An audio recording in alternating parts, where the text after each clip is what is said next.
So as you hear, the recording is in progress. So we're going to get right stuck in. We are, as I said, in a really critical moment in this standoff really between the UK government and the NHS and the pharmaceutical industry and Donald Trump.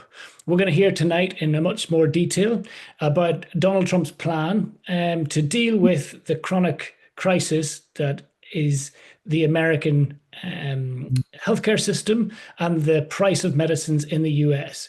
Now, that plan relies in part upon trying to reduce prices in America by forcing prices of medicines up in other countries of the world, including in the UK.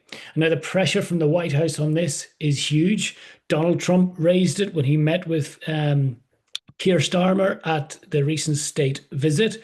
The American ambassador has repeatedly raised it with Rachel Reeves. And you will also see that whenever the US and the UK signed an agreement around trade earlier this year, the UK made explicit commitments to make the UK a more favourable environment for doing business for the pharmaceutical industry, whatever exactly that means.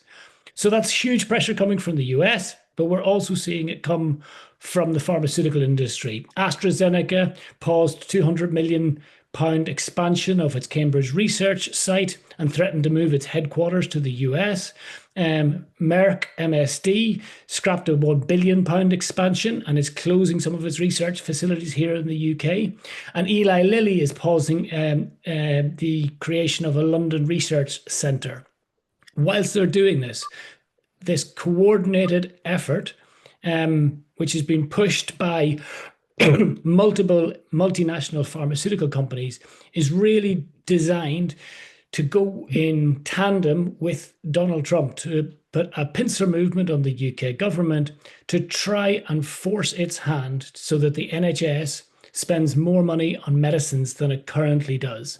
So they're using a multitude of different tactics to achieve that outcome, with the ultimate aim to boost their profits and boost their sales in the UK. Now, so far, the UK response has not been terrible. Wes Streeting, as some of you will have seen, the health secretary, came out and said that he wouldn't let the pharmaceutical industry rip off the NHS. And those talks that they were having about increasing the amount of money the NHS spends on medicines broke down, where the pharmaceutical industry rejected an offer from the government to increase spending on medicines. But we also see that there's a lot of effort, both in terms of the trade agreement text that I referred to earlier. There's announcements of other government ministers like Patrick Vallance, former pharmaceutical industry rep, who said that we do need to spend more money on drugs and that the prices are likely to go up. We can see that the UK is moving towards increasing the amount of money it spends on medicines in response to this huge pressure from across the Atlantic. And I guess the question for us, and what we're going to look at in a bit more detail tonight, is why does that matter? Well, firstly, the NHS budget is barely growing. It's not quite as painfully flatlining as it was under austerity, but it's still far below the historical average annual growth. So it means the NHS is still every year trying to do more with less. And so shifting any of that budget to spend on medicines is going to have consequences for the rest of the NHS and the care that we all as patients receive. We also know that we already spend too much money on medicines. We would, at the moment, be able to buy better health outcomes by spending the money we spend on patented medicines, on innovative medicines. If we spent that money that we're using for those things at the moment on other kinds of healthcare interventions, we'd actually be getting better outcomes for patients across the NHS. So these drugs are already overpriced, and they're not worth the money we're paying for them. So to increase that even further has really serious consequences for everybody's health. And I think the last point that we're going to touch on is that if we don't completely understand why we're in this situation and what's really going on who's pulling the strings and what their motivations are, then we risk failing to truly address this problem. And we'll see the NHS and the UK government being held to ransom by the pharmaceutical industry again and again. So tonight, we're going to talk this all through. And we have, as Just Treatment, along with allies, already been fighting these threats and with your support. But there's much, much more that we can do. And so tonight, we've got an amazing lineup of experts, and we're going to learn more about what these guys are up to, why we should be worried, and what we need to do to fight back. We have, as I said, time at the end for questions. So do please use the chat to stick questions in there, and we'll hopefully be able to get to them later. Okay, that's enough out of me. I'm going to very, very gratefully hand over to an old friend and colleague, Peter Maberduke. He's the Director of Public Citizens Access to Medicines Programme. Public Citizen is the largest, or one of the largest, public interest community consumer defense organizations in the US. And he's been working to try and hold the White House to account for their policies in terms of healthcare and access to medicines, both in the US and around the world. So I'm delighted to pass it across to you to lead us off tonight. Thanks, Peter. Thanks, Dermot. It's great to be here. Wish it were under other circumstances. Stay strong. So high drug prices consistently rank among the top issue for among top issues for U.S. voters. And Trump's a politician, and he's pledged to lower prices and wants to compete with voters on that basis. But he wants to do it the Donald Trump way: secret, shady deals, big talk, threats, tariffs. And of course, he's happy to do it without Big Pharma actually having to take a hit if he can. His first-term drug pricing policy, we found through a Freedom of Information Act request, actually was written or very heavily influenced. It mirrored a proposal handed to the White House by pharma itself. So in the past, pharma has actually written Trump's drug pricing policy for him to a significant extent. Now, if you want to appear to lower drug prices without actually hitting big pharma or strengthening legislation, doing the hard work of government, you have a few options. One is you can make announcements that are easily gamed. You can make fake policy. Another is you can try and then let pharma game it, right? So say things that sound good but won't actually be very effective. Another is that you can try and take money out of the middlemen, insurers, and pharmacy benefit managers. And there's actually some validity to that, but it won't get you all the way to affordability. And then a third is you can try and raise prices on other countries and somehow try and capture that for benefit at home. Trump's trying all three of these things. We have always said that raising drug prices in countries like the UK does nothing to lower them in the United States. It's a critically important point, and it's true, at least if your path is legislation. But what if you're making secret deals? If you try and get some accord with pharma, is there something you can do?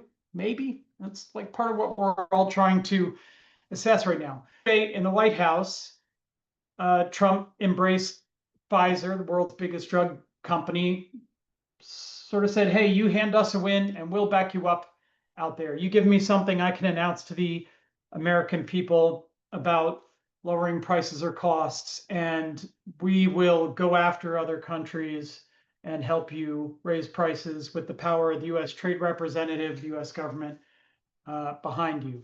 They're using, their goal is something they call most favored nation. It's for the U.S. to get a price as low as its peer countries like the UK, which again, you can also do by gaming. Or you can do it by raising UK prices, most likely both.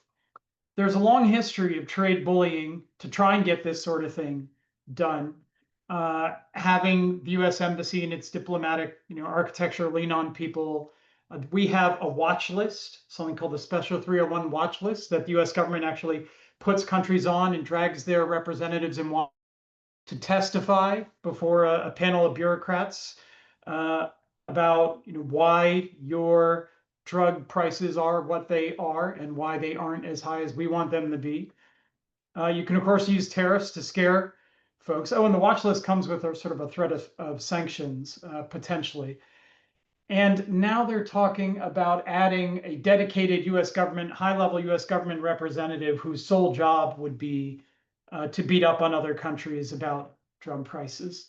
Obviously, nowhere in this calculation is caring at all about people outside the United States and the fact that the whole world is struggling under the burden of high prices and that prices are too high everywhere because of monopoly and greed, as Melissa's going to discuss. That's not a part of Trump's coalition and political calculation. So he doesn't care about that. I wanted to say just a little bit about what I understand about sort of the UK situation, and it's a conversation I'm looking forward to learning from you. One is pharma really moving manufacturing because prices are too low? Because the one thing is really not connected to the other. I don't want to downplay the seriousness, of those kinds of choices of investments and jobs, but pharma sells globally, and where they make their medicine and who they sell it to and for what price, it's not really related. Manufacturing costs and incentives in the workforce should be what determine their manufacturing location, because wherever they make it, they're going to sell all around the world, and they're going to fight for the highest price they can in every single country. So it just doesn't make any sense to me that NHS pricing would have any real influence on companies' decisions to move hundreds of millions of dollars in investments to another place. That's a really big decision for any company to make. And this is not an industry that has shown like the internal solidarity for one company to take that sort of hit so that it could support its peers. Just yesterday, Pfizer threw the rest of the industry under the bus. They're super angry at Pharma HQ because nobody knew that Pfizer was cutting that deal with Trump. And the other companies all wanted to sort of like maintain their leverage by standing together. And Pfizer undercut them by making a deal. So it's not really in the industry's nature to take very large financial hits in order to try and do some sort of collective action on an issue like price. Now, tariffs, of course, we can see that playing a role. So I think that what we got to think about here is that it's smart to stay strong and not cave on price and not believe the hype and account for the possibility that the announcements that are being made or threatened are a result of plans already laid for other reasons that are now being marshaled all together to threaten the UK on price without sort of without an actual nexus to the pricing decision. In other words, it's sort of like it's convenient, right? And they're using it because they can. So in that case, the thing to do is to pierce the BS. I think the competition letter is awesome because yes, something stinks and we need to call it out. And also perhaps to show that the UK is not alone. UK policy isn't wrong. To the contrary, it's incredibly important to fight back on price everywhere. And this bullying, while it's sort of especially sharp in the UK now, it's neither limited to the UK nor is it new. This is what pharma does, and this is what the US government has been doing on pharma's behalf for a long time. Now with the accelerant of Trump's horribleness and nationalism. So those are our thoughts. I look forward to hearing yours. But yeah, I think, stay strong in the face of this, and let's look for allies worldwide who can show that the issue here isn't the NHS, it's Trump and it's pharma greed, and we all have to stand up to it. Thanks. Amazing. Thank you so much, Peter.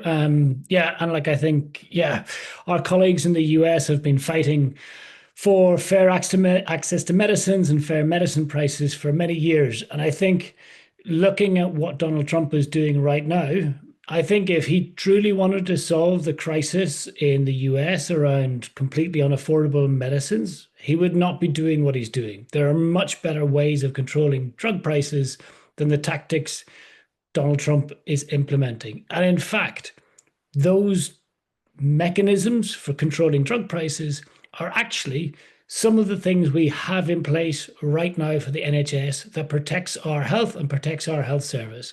And what we don't want to do is allow Donald Trump to export America's problem with drug prices, because the consequences for our NHS are truly dire. And so it's great to hear from you, Peter. And I think we hopefully will hear more later on. But I'm going to turn now to Melissa Barber, who's a senior policy advisor with MSF, who has worked on these issues around access to medicines for many, many years. And Melissa's one of the most incredible, I think, experts on this in this field, and an old friend as well. And I'm delighted to pass to Melissa, who's going to talk us through a little bit about how we can kind of pull back the curtain on what's going on with the pharmaceutical industry and why we're facing this challenge. Melissa.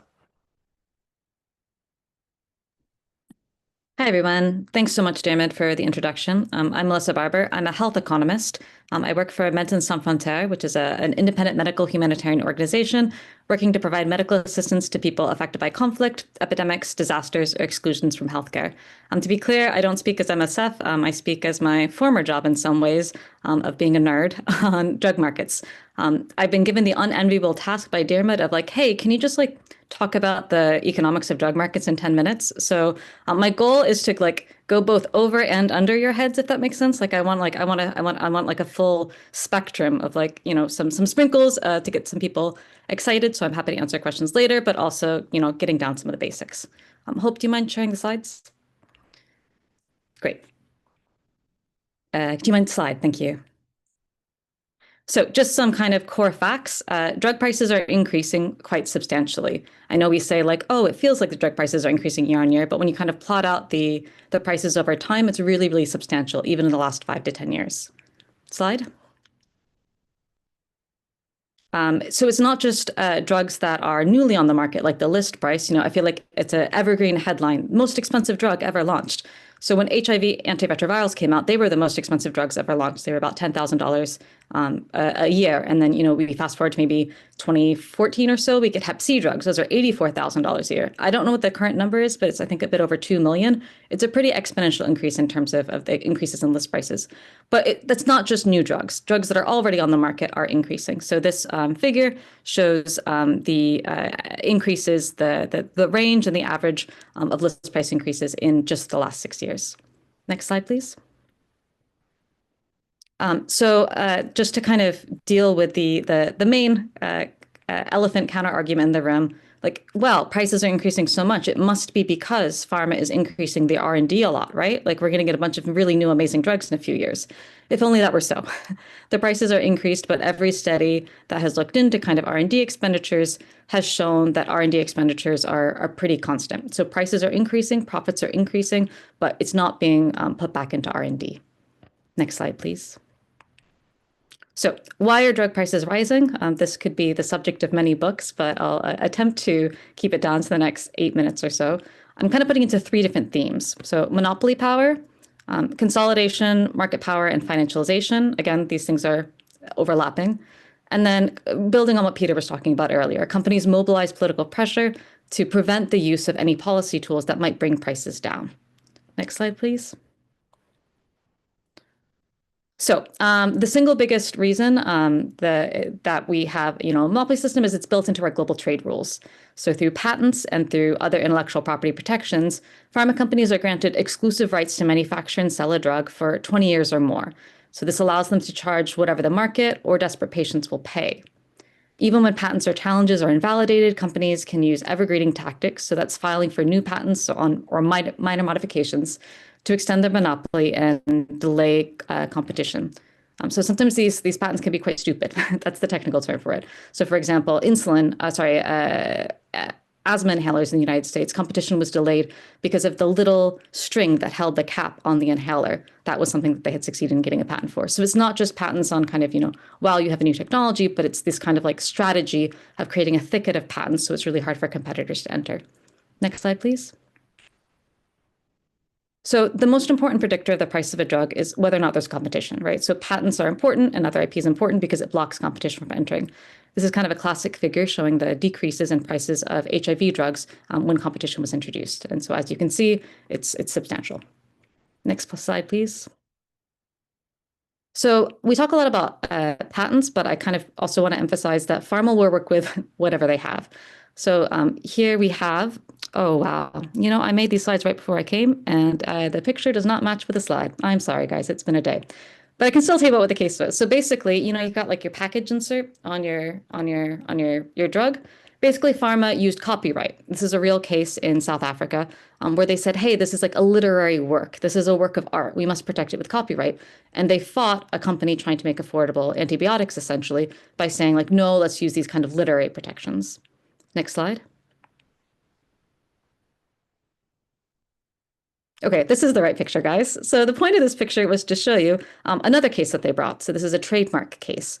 So basically what pharma said was like, like trademarks are, you might think of it as like the classic case in pharma is like the blue of Viagra, or, like I don't know, it's like the bear with Coca-Cola. I don't know. I should know these things better. But basically what pharma said is like, our trademark is going to be a white pill and it's going to be round, which, as any of us who have ever taken a pill before, like most pills are white and round. That's kind of an absurd thing to say, like, this is our distinctive, stylish, it's us kind of thing.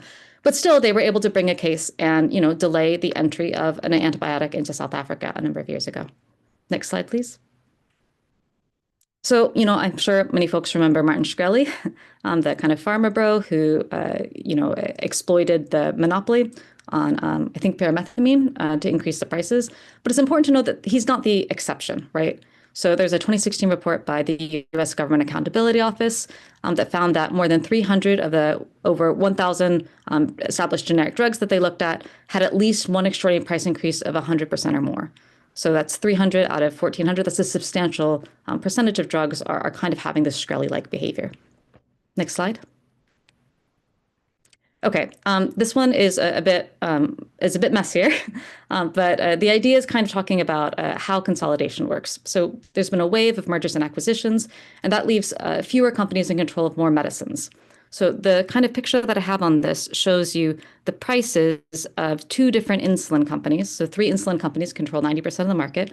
And as you can see, whenever one drug increases, the other one increases immediately. And that's not really what we would expect in a competitive market, right? This is like basically evidence of collusion that came out in a US House of Representatives report.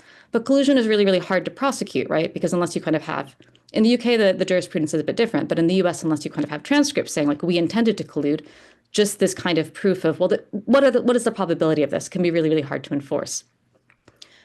Next slide.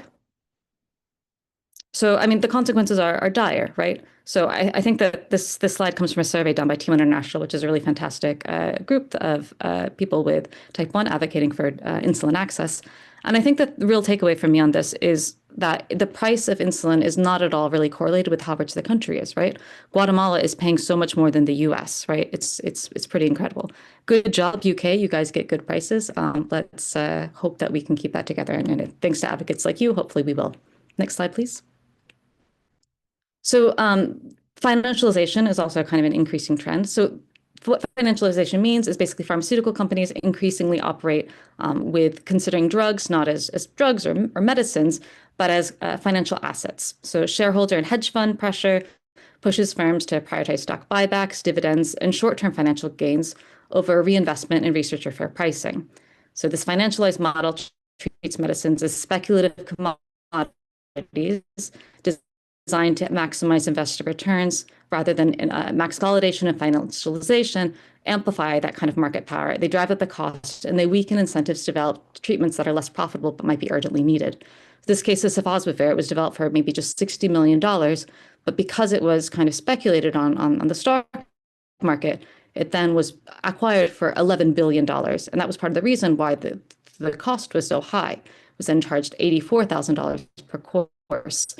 They made over $40 billion within just a few years, but the generic cost today is about $25. So had there been competition, had they only been recouping the tens of millions of dollars of R&D, we might have had a very different access situation. Next slide, please.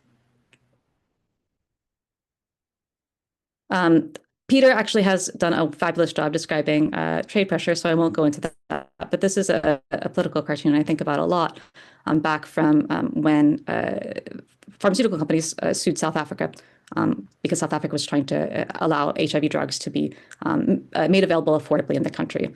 And so, next slide. I teach political economy to med students a lot, and a lot of them know about the case of HIV, but it's quite depressing when I say, like, no, this sort of thing is still happening. Just sometimes we hear about it less, or it takes a few years to know. So this is, I think, a quite telling case when pharma sometimes says the quiet part out loud and they talk about their business model.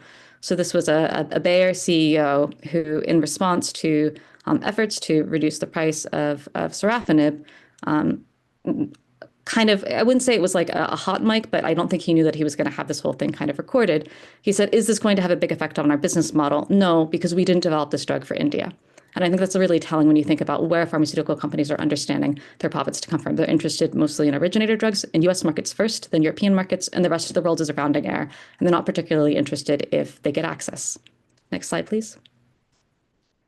And this is another really recent example talking about trade pressure. So in this case, basically, Colombia was trying to issue a compulsory license. So that's a way of introducing competition for a cancer drug. And in response, the US government essentially threatened to withdraw money from the peace process. So this is all really, really recent cases. So it's very alarming what's happening today. I don't know if I can apologize on behalf of the US, but what is happening in terms of bullying and in terms of threats to raise prices for the NHS is a long line of actions that are taken. And, sometimes I think it's important to note that countries have pushed back and countries have won because healthcare is important. So I'm hoping that this has a happy ending as well. That's all for me. Amazing, Melissa. Thank you so much. You covered a huge amount of ground in a very short space of time. I'm incredibly grateful. Thanks so much. And yeah, please do. There's some really interesting questions coming through in the chat. And Peter, I can see, is busy trying to answer some of them, but we can also hopefully discuss them as a group later on. So if you've got questions from Melissa's presentation, please do stick them in the chat. And I think one of the things that came out for me there is looking at Melissa's analysis is that this is just a real pattern of behavior. And I think now we've got this situation where the combination of Trump's very aggressive America First policies with the pharmaceutical industry's like relentless drive to increase its profits, it's a really dangerous situation. And we're seeing like a massive acceleration in some of the trends that have undermined healthcare systems all around the world for decades. And it's here in the UK right now. And we're already seeing the prices of medicines that are, like, for example, Mounjaro, which is one of the weight loss medicines that's become incredibly profitable, has already been increased and explicitly said that they did that to please Donald Trump and the White House. So this is happening right now, and it can feel incredibly intimidating, and these are very powerful forces. But the really good news is that we kind of know how to fight this. And I'm really pleased to be joined now by Gail Pledger. She's one of the Just Treatment team. She leads the Global Right to Breathe campaign. She's the mum of a child with cystic fibrosis turned global pharmaceutical campaign badass. So I'm going to pass across to Gail to talk a bit more about the work that she's been doing, the fights that she's fought, and the work that Just Treatment is leading to try and push back in this context. Gail, I'll pass across to you. Thank you, Diarmaid, and for that introduction. It's great to be here, to be part of this panel, and I hope I can help to show that we can take on Big Pharma and win sometimes. So I'll start. I think my involvement in all this probably started about 10 years ago. I think I had a pretty typical life, a husband, 2 daughters, a home, a cat. I wasn't particularly political. I've never engaged with my MP before, never been on a protest or anything like that. I think I had a fairly normal existence, but there was a huge black cloud hanging over my family. Our younger daughter, who was 11 years old 10 years ago, was dying. Day by day, slowly but surely, she was dying. At 3 weeks old, she'd been diagnosed with cystic fibrosis, a serious progressive disease with no cure.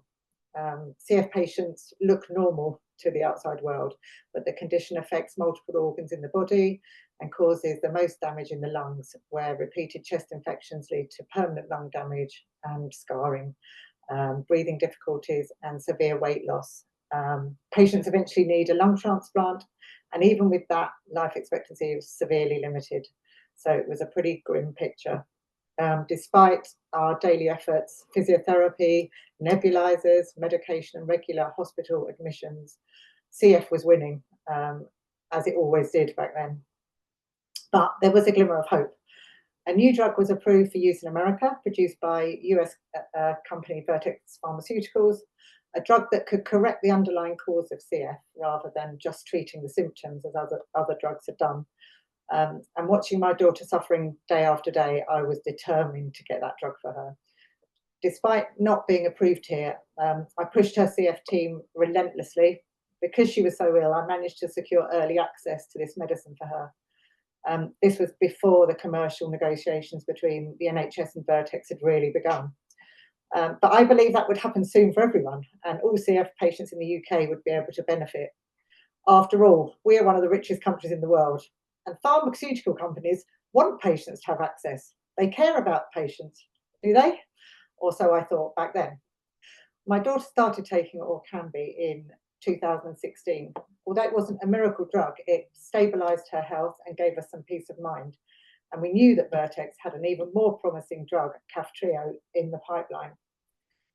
But months passed and there was no news of a commercial agreement between the NHS and Vertex, and it became clear that the price tag of more than $100,000 per patient per year was the issue. Amongst our CF community, there was growing frustration and anger. Patients in the UK watching US patients gaining access to Orkambi, the improvements that that brought, while thousands of patients in the UK still continued to suffer and die. At that point, we started a campaign group, CF patients and family members, to raise awareness of the situation and to stand together to put pressure on the government, the NHS, NICE, Vertex. We organised protests and marches, we wrote letters to the Prime Minister, we met with our MPs, started a petition that reached 100,000 signatures and forced a parliamentary debate. We appeared on national TV and press, met with NICE, the NHS and Vertex. But months and years passed and young people were still dying in the UK. During this time, Vertex rejected the largest ever commitment of its kind in the 70-year history of the NHS. They were also described as an extreme outlier in terms of both their pricing and behaviour. It was clear that families were being held to ransom by Vertex, who would rather leave patients to suffer and die than to reach an agreement. And at that point, a small group of us that were involved in the larger campaign started to look for other solutions. Where some in the wider group were happy to push the NHS to pay these huge prices, we didn't want to do that. We didn't want our NHS to pay these extortionate prices. We wanted to turn the heat up on Vertex to lower their prices and behave fairly and responsibly. So how could we do that? I was looking online and one day I found Just Treatment and Diarmuid and I reached out, I think that was in 2018, and we spoke. And I was absolutely outraged to hear that this drug that was being charged over $100,000 for could probably be produced for about $5,000. I think that just lit something in me. I thought this is just outrageous that our NHS is being pushed to pay so much money by, our CF community. So our small group, along with Diarmuid and Just Treatment, came up with a strategy that we called Plan B. We gave the government two choices. Either they make an immediate deal with Vertex for Orkambi, which was Plan A, or they consider other options, including the use of a compulsory license, which we've talked about today, which was our Plan B. So as we've mentioned, the compulsory license is a legal mechanism that allows governments under certain circumstances to produce or allow the manufacture of a patented medicine without the permission of the patent holder, basically breaking the patent. And this can be used to protect public health and put the lives of patients before the rights of pharmaceutical companies. We already knew that a drug company in Argentina was making a generic version of Orkambi, which strengthened our case. And so we had the government in the corner. We we said no action is not an option. They had to take one or the other of these routes. We continued to lobby the government, and we had support across political parties, and the pressure was building.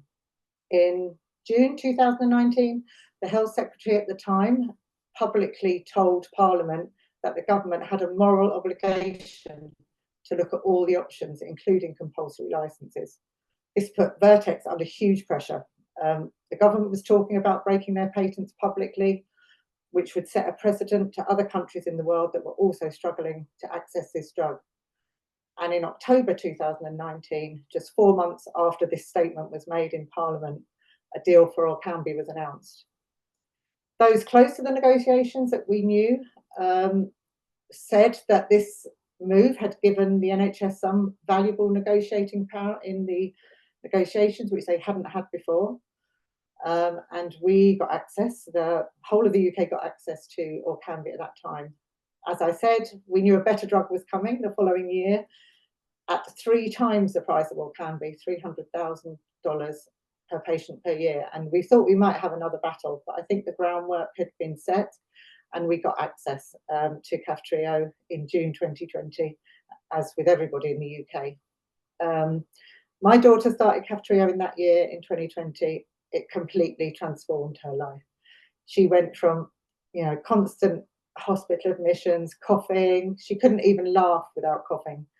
Nebulizers, hospital admissions, to she has not had a single admission since she started Kaftrio in 2020.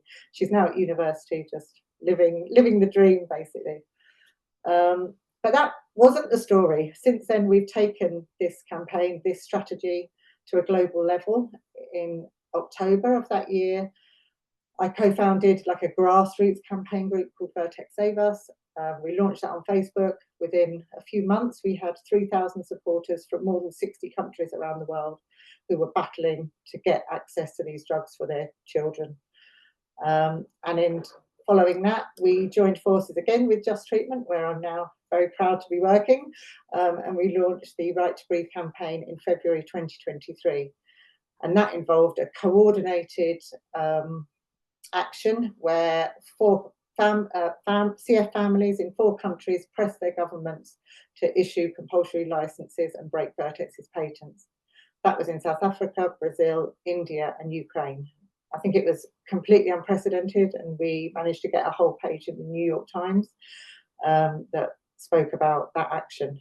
And it's actually really staggering now to know that all 4 of those countries have some form of access following that action and the pressure that was mounted on the governments and Vertex. In India and Ukraine, they're now part of a donation program started by Vertex under pressure of legal action. Brazil, patients and families there, I think there's 5,000 patients, can now access Kaftrio through their health system. And in South Africa, Vertex have been forced to reach an agreement through non-profit organisation to supply Kaftrio through certain health insurance schemes. And we continue to push for access for every other family in South Africa that doesn't have access. Using this same strategy of threatening Vertex's patents, I've also been involved in several other countries, including Poland, Lithuania, and Estonia, where we've successfully pushed for the patents to be broken. And this has resulted in an agreement being made with Vertex, we suspect through lower pricing in these countries.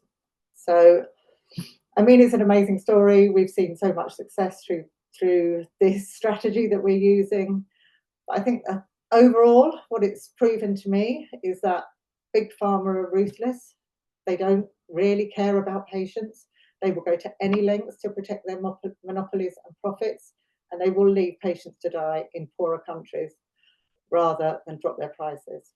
And I want to say to you on here that as a community, patients, we can't let them get away with it. We cannot give in to big pharmas, and we don't have to. This campaign has proven to me that together, we, patients, normal people, have incredible power. We have succeeded in threatening the monopoly and the profits of big pharma, and we continue to win in countries around the globe using these same tactics.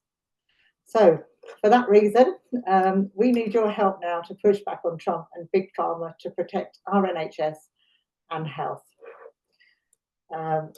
Yes, that's my story basically. And just to say that there are 5 actions that you could take to help us. I think, is there a slide to show the things that you... Yes, sorry, there is a slide. I'm also just posting them in the chat as well. Give me 1 second. Sorry, they're in 2 chunks there. Let me just get the slide up. There we go. Thank you. So these are the 5 things that you can do to support us. We'll also be sending this information out by email. So you can sign the petition to Keir Starmer demanding he stands up to Trump's threats. You can share this petition with family and friends. You can write to Wes Streeting asking that he protects our NHS from Big Pharma's attacks. We've written a 10-point briefing on this topic. Can you share it with your MP so they can understand the threat that we are facing? Lastly, we believe this coordinated plan to hold our NHS to ransom stinks, and experts agree. We have written to the Competition and Markets Authority asking them to investigate if Big Pharma have been acting as a cartel, breaking the law by coordinating illegally to drive up prices and boost their profits. Please read all about it.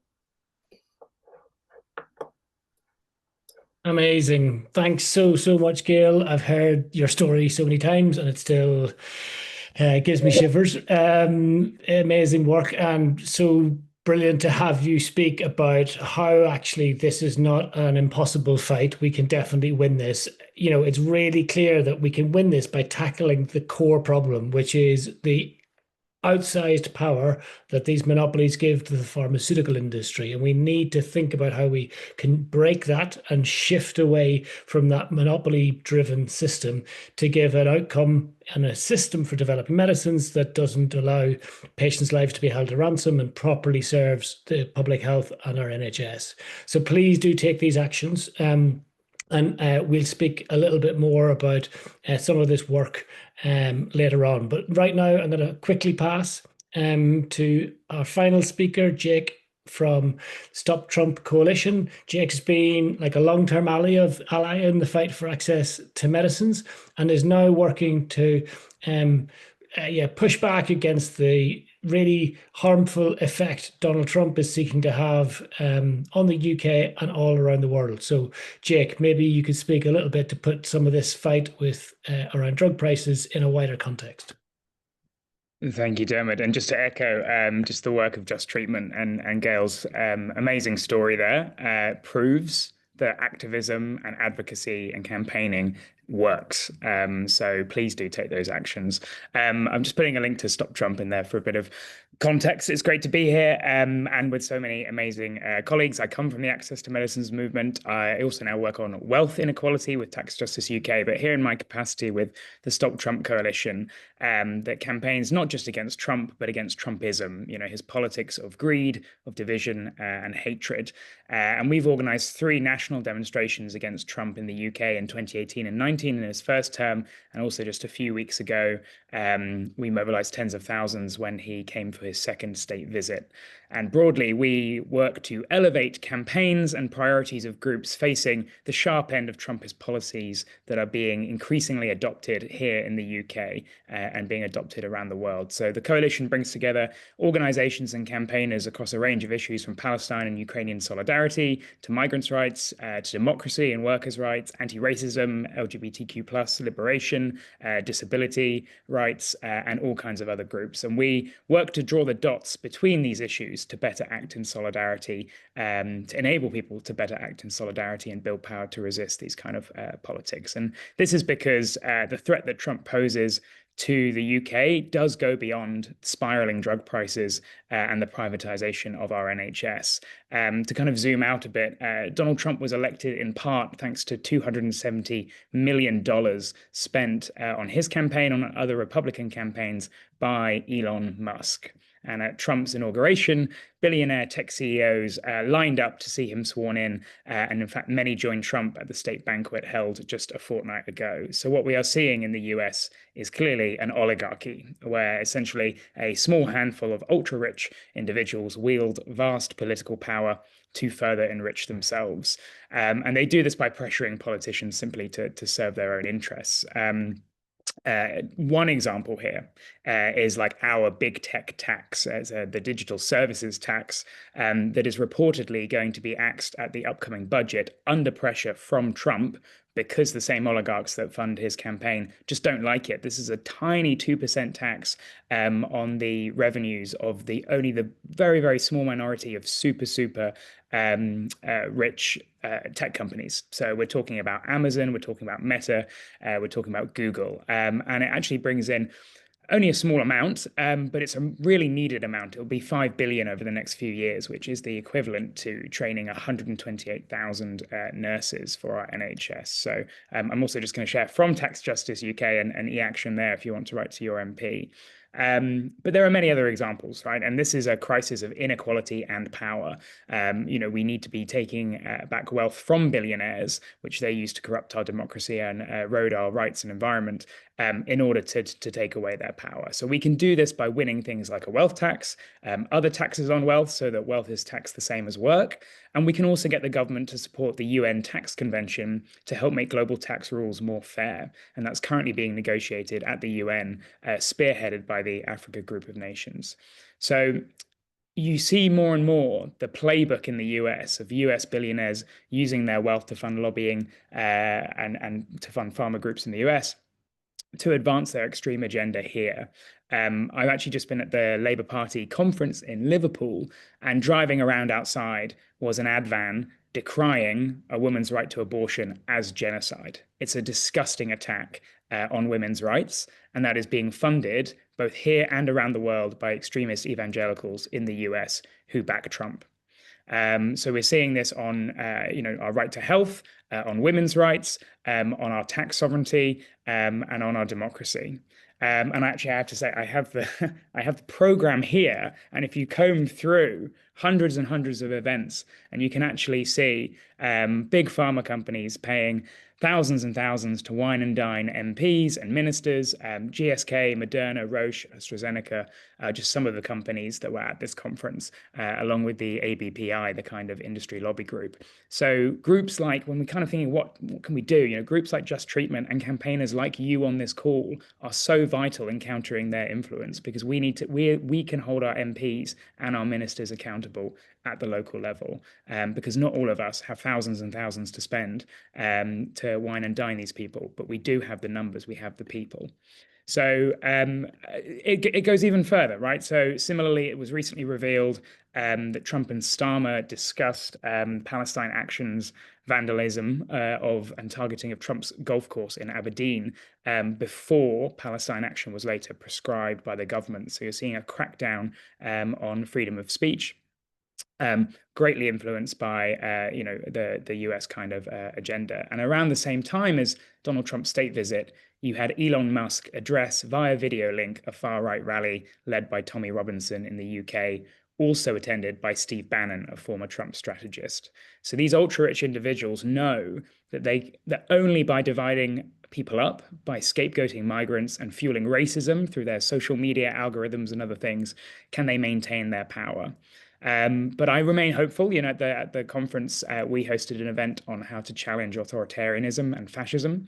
And Minnie Rahman of Praxis, which is a migrants' rights organization, spoke a bit about how we're seeing Reform UK in the country right now, who aren't looking to implement a Trump term 1, but if they get elected, they will go straight into implementing a Trump term 2, which means tax cuts for the super rich, a crackdown on migrants and asylum seekers, and attacks on various freedoms, including women's rights.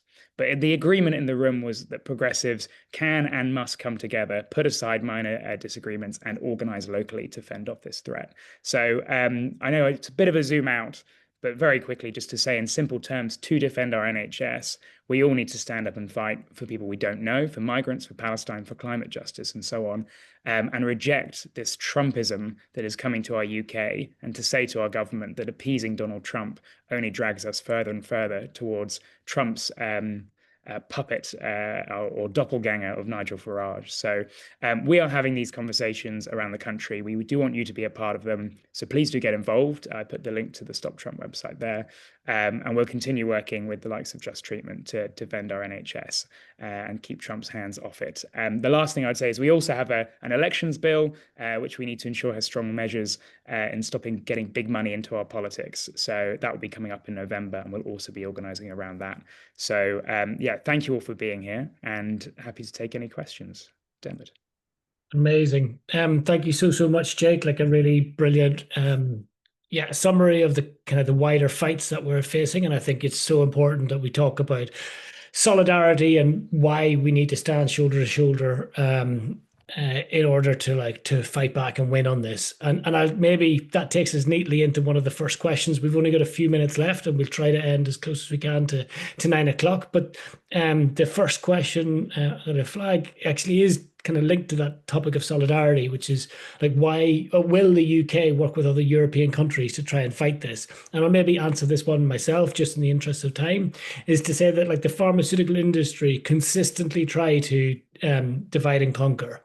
And they always try to pick off one country at a time. And so I think what we're seeing right now is a really good example where the UK is being told that it's an outlier, that it's like absolutely not fit for purpose. Its systems are broken. Its healthcare architecture around pricing is archaic, and that they're spending too little money. If you go and listen to what they're saying in other countries, their talking points are very close proximity, a mirror image of those. And so that's why it's so important that we do work together on this.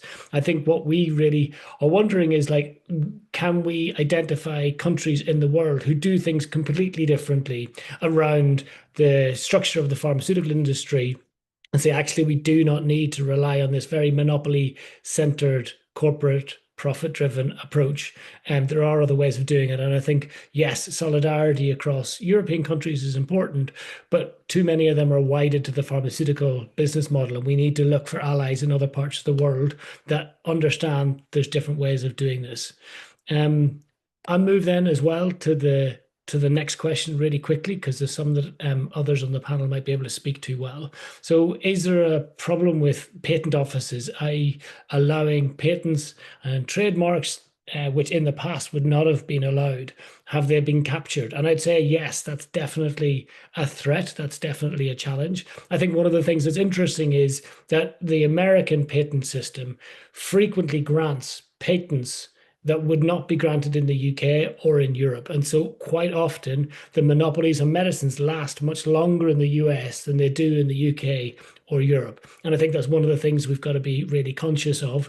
That's part of this fight. And we know that the pharmaceutical industry have been working all around the world to weaken the patent system, to make it easier to get a patent and to make it more difficult for a patent office to reject them, and more difficult for the wider society to challenge those patents. And that's a really critical part of their fight, and something which we definitely do need to be conscious of. I might be asked, there's a question just about the table of insulin prices and like the kind of just astounding differences between how much different countries in the world are paying, and to what extent we are getting leadership from the UN and the World Bank and the WHO to fight the pharmaceutical industry. And I wonder, Melissa, whether I could bring you in on that, because you've done a lot of work looking at this particular problem.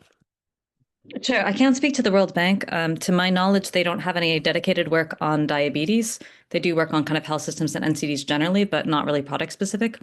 I think a thing to understand about WHO is it's like 3 kids in a trench coat. There's no staff. So they used to only have one person that worked on diabetes medicines, and that person was just laid off as a result of the cuts to WHO. In terms of like the medicine pricing department, they have 3 people. I think some of them were laid off in the cuts. IP, there's 1 person, intellectual property. So I think folks assume that because WHO is such a big and important institution that, you know, it has resources or staff, but it really doesn't. And what was the third institution, Dermot? It was the... The bank, WHO, and UN. oh yeah, okay. So yeah, again, the UN does very little in terms of programmatic work. So there was recently the UN high-level meeting on NCDs, and actually the US blocked the ability to pass a statement. That's obviously, not good. That is, two countries, the US and Argentina, can block, the desires of all other countries to pass the statement. But I will say it was a statement. It wasn't, a fix with resources. The WHO did used to do more active work in terms of supporting countries in implementing things like compulsory licenses that Gail was talking about, but they haven't done that to a great degree in recent years, in part because of immense pressure from industry. So famously, actually, the person in charge of the IP office was the subject of death threats, and that team has decreased from 6 people to 1. So in conclusion, we are not, unfortunately, holding our breath for the WHO to save the day. It will be the people. Yeah, and I think that's a really important one and speaks to some of the other questions that we've got through in the chat. So, one was raised is like, can these victories only be won with politicians on our side? Because they don't seem that up for taking on this battle with the pharmaceutical industry. And I think, also somebody speaking about the lack of faith they have in Wes Streeting really truly defending the NHS in this standoff. And I think those are both really, really important points, because ultimately the way, even though our democracy is deeply corrupted by the amount of money that comes in from corporations, including the pharmaceutical industry, ultimately we still need to force politicians to make a choice whether they're going to serve the interests of those companies and those rich people and the powerful people, or whether they're going to serve the interests of the people. And it is still within our power to force them to side with the people. And that's what's going to be really, really critical in this fight and in all of the fights that we know are to come. Because I think unless we are able to organize with each other, unless people like you guys on this call are able to step up and put pressure on our leaders, then we do know that they will side with the industry. They'll side with the people with money in their pocket, and we just have to force them to show that they cannot, and we will not accept them making that choice. And so I think that's incredibly important message for what we need to do in the coming days and weeks. I'm really, really conscious that it's already gone 9 o'clock and there are more questions in the chat. What we'll probably try to do is, we're going to we've been recording this. We're going to share it. We'll also try to answer more of the questions that come up in the chat whenever we do some follow-up with people. We've already got a briefing. We can do some more FAQs on this topic on our website. So if you are interested in getting more involved and doing more, please take those actions, get on our list and get in touch. And we will be able to kind of give everybody what they need in order to take the fight and to their representatives and their political leaders. So I'm going to stop there. I'm going to stop by saying 2 final things really quickly. Firstly, please do take those actions. I don't know if Hope is able to share the links to those different petitions and letter writing tasks in the chat right now, so people can click those links one last time before we wrap up. And then secondly, to say thank you to Peter, to Melissa, to Gail, and to Jake for their incredible contributions and expertise and time tonight. It's been super interesting and super helpful. And yes, this is just the start of a long fight. I'm really grateful to have so many of you on the call with us tonight to kind of help us all work together to win it. And finally, thanks to Hope for all the technical stuff, and thanks to all of you for joining. Thanks so much. Good night. And if you want to unmute, we might be able to get people to unmute and say goodnight if we give them permission to. Let me see. Can we do that, Hope? Yeah, you should be able to unmute yourselves now, everyone. I think. Very much. Bye. Great. Bye. Lovely to see you Bye. all. Bye. Bye. Bye. Bye. Thanks very much. Bye. Great program. Brilliant. Thank you. Brilliant. Great Thank webinar. you. Bye. Thank you. Bye. Bye. Bye.